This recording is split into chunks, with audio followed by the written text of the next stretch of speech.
¿Cómo está? Inicia temas del día. Vamos rapidito a revisar nuestra pregunta en Twitter. Aquí la vemos en pantalla. Se suman otros representantes de las oposiciones en Venezuela a la Mesa Nacional de Diálogo. ¿Qué le impide a la oposición más radical abandonar la senda de la violencia, y adherirse a esta iniciativa de paz para generar soluciones por el bien del pueblo? Opine. Y así es, la mesa de diálogo nacional entre el gobierno y sectores de la oposición en Venezuela ya comienza a rendir frutos, al tiempo que se suman nuevos referentes políticos del país. Tras la firma del acuerdo el lunes, hoy se incorporó el representante del movimiento opositor Esperanza por el Cambio, Javier Bertucci. Le vamos a ampliar entonces en nuestro primer tema del día. Venezuela, ese es el camino. Y luego este importante paso que le damos la bienvenida al pastor Bertucci por haberse incorporado a la naturaleza, al espíritu de la Mesa de Diálogo Nacional en la búsqueda de un entendimiento de la coexistencia pacífica, de la coexistencia para brindar tranquilidad al pueblo de Venezuela, para resolver sus asuntos más ingentes. Bueno, allí está un acuerdo. Ya hay avances parciales de este acuerdo y el país y la comunidad internacional seguirá conociendo en las próximas horas importantes pasos que nosotros vamos a dar para darle vida a este acuerdo. Hablaba la vicepresidenta ejecutiva de Venezuela, Delcy Rodríguez. El representante del movimiento Esperanza por el Cambio, Javier Bertucci, se refirió en este contexto a lo que él considera son los dos ejes principales de esta Mesa Nacional de Diálogo. Esta mesa tiene como objetivo principal generar soluciones en tiempo o en poco tiempo, que nos permita verificar dos cosas muy importantes. La primera de ellas, la voluntad del gobierno a articular acciones que vayan rápidamente en beneficio de la población. Y número dos, una invitación abierta. Esto no puede ser 5 partidos, 6 partidos, esto debe ser amplio para que participen los empresarios, los productores, los sindicatos, los gremios y todas las personas que bien tengan sumarse a esta iniciativa que busca como consecuencia solucionar el conflicto que tenemos político, social y económico.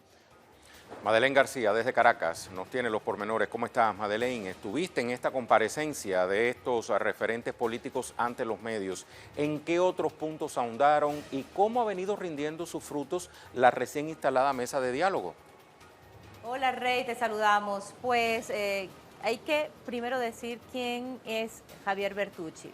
Nada más y nada menos que fue uno de los candidatos presidenciales que se midió con el presidente Nicolás Maduro en las pasadas elecciones del 2018 junto a Henry Falcón. Así que además de ser parte y arte, fue testigo de las elecciones presidenciales que desconoce el otro sector de la oposición que ha querido sacar por la violencia al presidente Nicolás Maduro. Así que se suma Javier Bertucci, tiene un peso importante, él sacó un poco más de 1 millón de votos en ese momento y reconoció pues los resultados que salieron de esos comicios electorales del 2018. ¿Qué dijo luego de firmar hoy ese acuerdo, esa mesa de diálogo? O nos sentamos o nos matamos. Esas fueron las primeras palabras de Javier Bertucci, porque no se puede hundir el barco para tratar de sacar el capitán. Textualmente lo dijo. Además que habló que era la única manera, la única vía, la única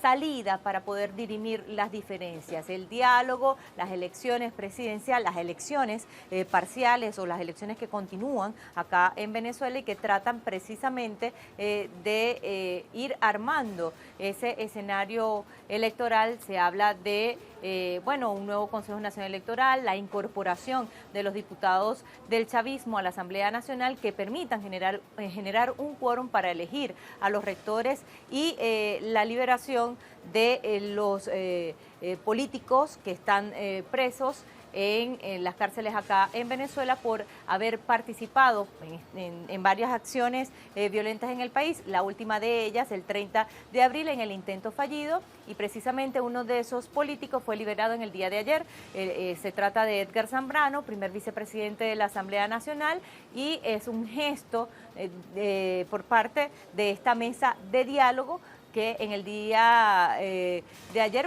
dio sus primeros resultados, dio sus primeros frutos. ¿Qué dijo la vicepresidenta Delcy Rodríguez en el día de hoy cuando se le preguntó que precisamente Estados Unidos en el día de ayer había emitido un comunicado donde decía que solamente reconocía a Juan Guaidó y a esos sectores de la oposición como los únicos y válidos interlocutores para una mesa de diálogo y una salida a la crisis del país. Pues la vicepresidenta dijo, nos tiene sin cuidado esto, porque resulta que Estados Unidos lo que está planteando es que no haya solución en el país, que la única solución sea la violenta, y ese es la línea que siguió Juan Guaidó en el diálogo en Barbados, y que precisamente desde allí ya se sabía que Estados Unidos no iba a levantar las sanciones. En este sentido dijo, si no levanta las sanciones de Estados Unidos, y la línea es precisamente la rendición del gobierno bolivariano elegido legítimamente el pasado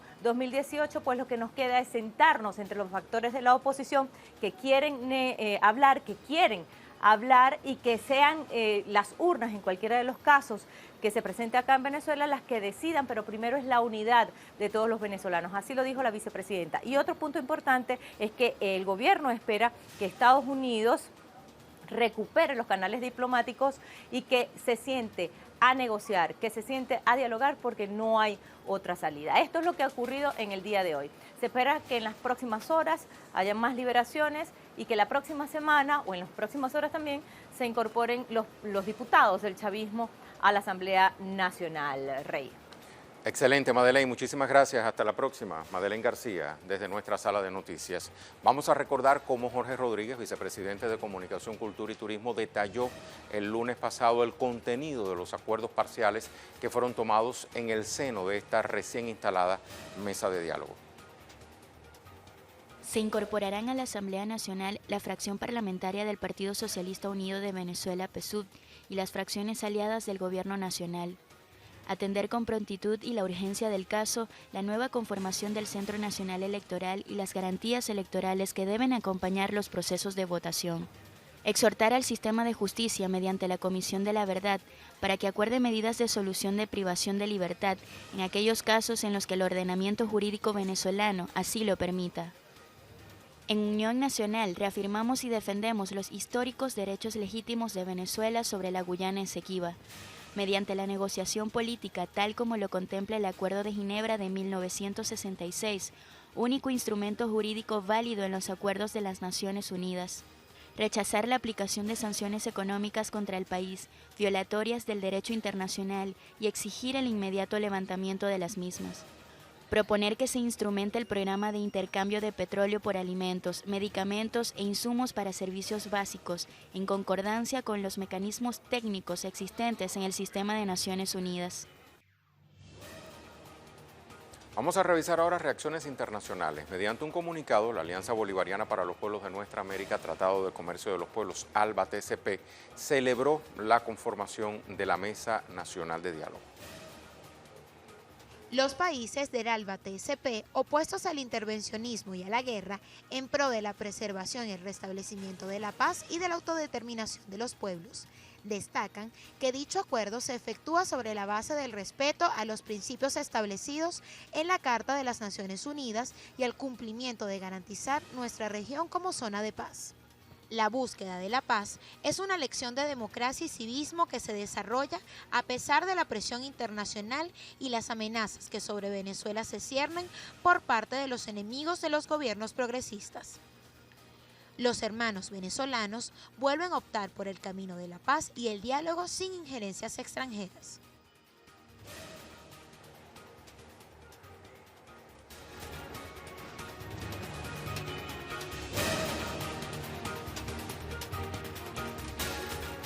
Tenemos entonces de vuelta nuestra pregunta del día. Se suman otros representantes de las oposiciones en Venezuela a la Mesa Nacional de Diálogo. ¿Qué le impide a la oposición más radical abandonar la senda de la violencia y adherirse a esta iniciativa de paz para generar soluciones por el bien del pueblo? Opine.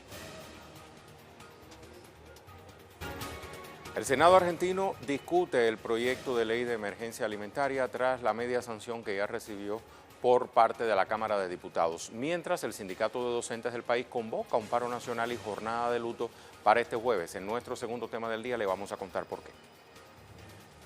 Organizaciones sociales se concentraron en las calles de Buenos Aires para exigirles a los senadores argentinos que avalen la ley de emergencia alimentaria y critiquen las políticas neoliberales del gobierno de Macri. Con la normativa se pretende facilitar el acceso de alimentos a los sectores más pobres, que son los primeros afectados por la crisis que atraviesa el país.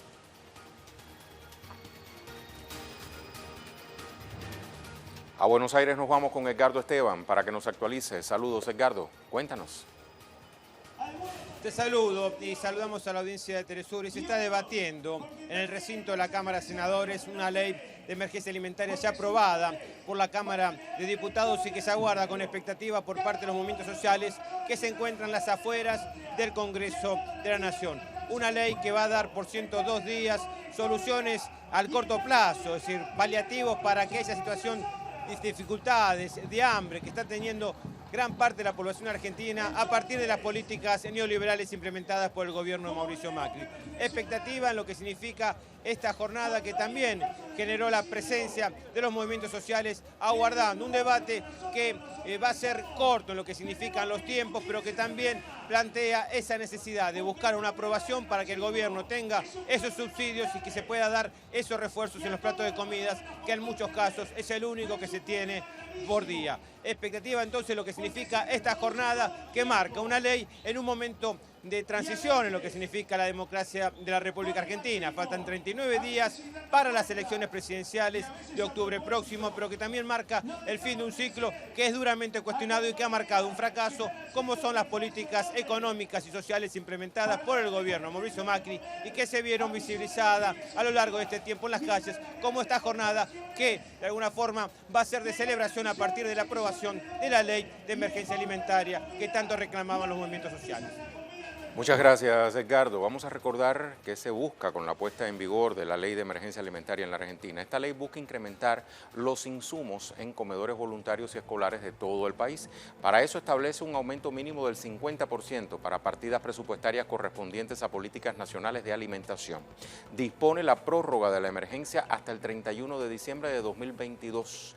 Tiene como objetivo cubrir los requisitos nutricionales de niños hasta los 14 años, embarazadas, discapacitados y ancianos desde los 70 años en situación de pobreza.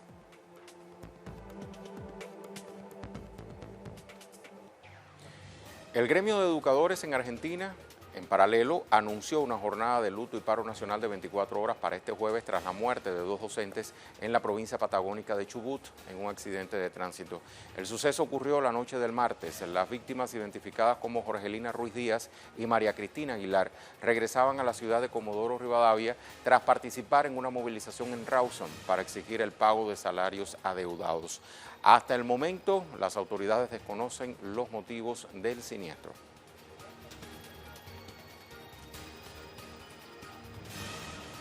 Pero vamos a conocer los reclamos de la Confederación de Trabajadores de la Educación, conocida como CETERA, para convocar este paro. Exigen al gobierno nacional y provincial la solución urgente del conflicto social que vive Chubut. El pago al tiempo de los salarios, asistencia del gobierno nacional a la provincia de Chubut. Critican también el proyecto de ley presentado por el gobernador de la provincia, Mariano Arcioni, para aumentarse en 100% su salario. Alertan que esta situación pone en riesgo la paz social.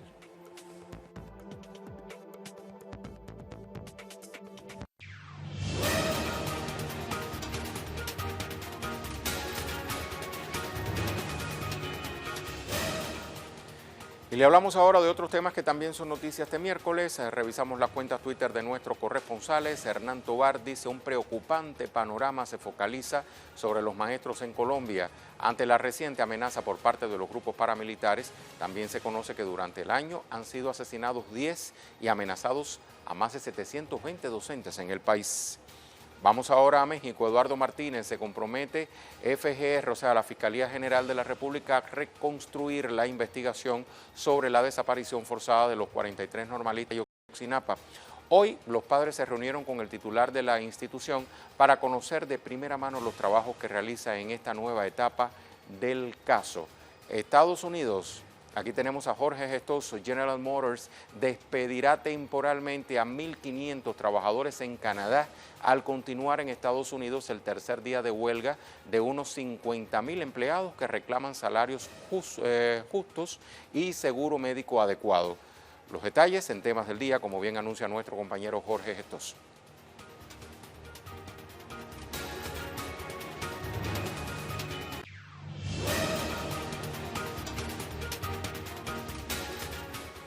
Nuestro tema en desarrollo se genera en Brasil. La Procuraduría General de esta nación pidió una nueva investigación sobre el asesinato de la concejala Mariely Franco y su chofer. La fiscal realizó nuevas denuncias contra personas que habrían obstaculizado las pesquisas para evitar que se llegara a los verdaderos autores del crimen. Por eso vamos entonces al Brasil con nuestro corresponsal André Vieira para que nos amplíe sobre esta situación. Te saludo, André. ¿Cómo vas? ¿Tienes la palabra?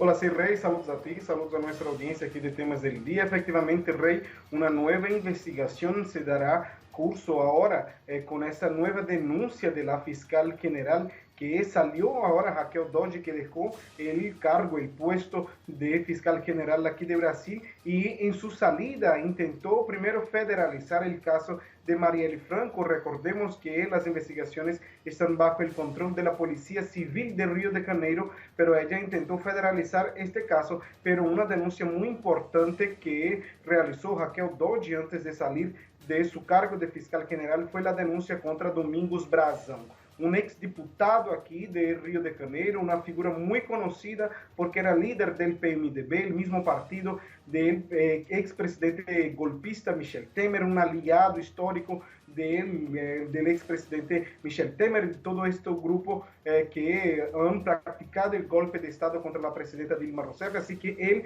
fue denunciado ahora y una denuncia que fue presentada ante el Tribunal de Tercera Instancia, el Superior Tribunal de Justicia, que es la tercera instancia de la justicia aquí. Él fue denunciado como el posible mandante de este caso. Todavía tenemos que esperar las investigaciones, pero además de ser denunciado como un posible autor intelectual de los crímenes practicados, de los asesinatos contra Mariely Franco, es ex concejala de Río de Janeiro, y también su chofer Anderson Gómez. Él también fue denunciado por haber obstruido las investigaciones, por haber justamente no permitido que las investigaciones hubieran avanzado, incluso manipulando testimonios que llevaron o denuncias contra otro concejal, que eso no tiene que ver, según la denuncia presentada por Raquel Dodge. Recordemos que Mariely Franco fue asesinada y Anderson Gómez en marzo del año pasado, y solamente un año después, en marzo de este año,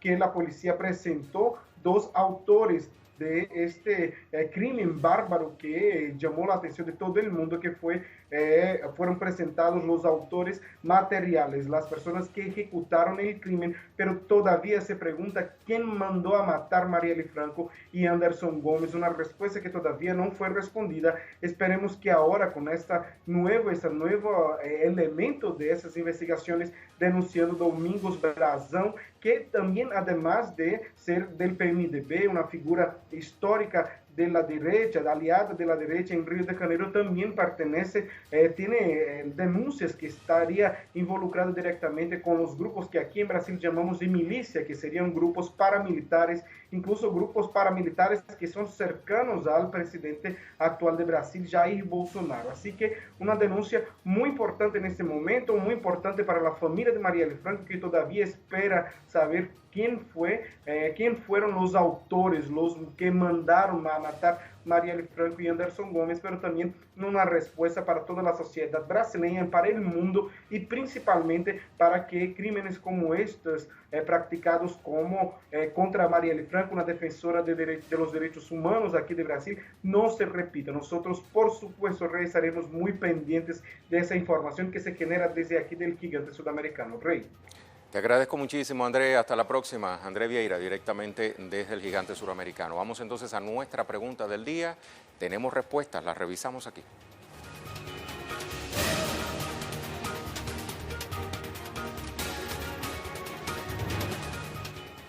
Repasamos primero la pregunta. Se suman otros representantes de las oposiciones en Venezuela a la Mesa Nacional de Diálogo. ¿Qué le impide a la oposición más radical abandonar la senda de la violencia y adherirse a esta iniciativa de paz para generar soluciones por el bien del pueblo? Vamos a ver las opiniones. La primera de Jaime dice: creo no bajan las banderas de la violencia por ellos los abanderó o porque a ellos los abanderó el gobierno gringo, y puede ser que si no las mantienen levantadas recibirían la sanción más dolorosa que pudieran recibir: la pérdida de su visa, congelamiento de cuentas y las propiedades que tienen ellos allá. Otra respuesta la trae Iván, dice: están atados a la agenda del imperio, son mercenarios sin patria. Tercera respuesta de Orlando: ansias de poder y dinero, que los tiene como energúmenos porque la revolución chavista no permitirá que vuelvan al poder.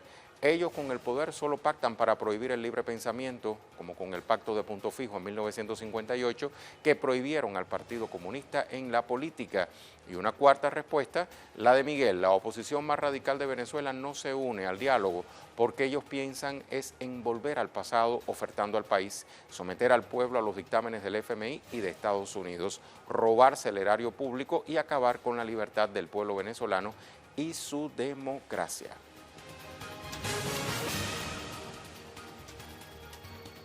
Muchas gracias a todos por participar. Lo vamos a dejar con el vídeo web del día, producciones audiovisuales que puede conseguir compiladas en la cuenta en Facebook de Telesur. Hoy le mostramos a la primera dama del graffiti, una ecuatoriana que reside en Nueva York y decidió invadir al metro con su arte. Con esas imágenes despedimos por hoy.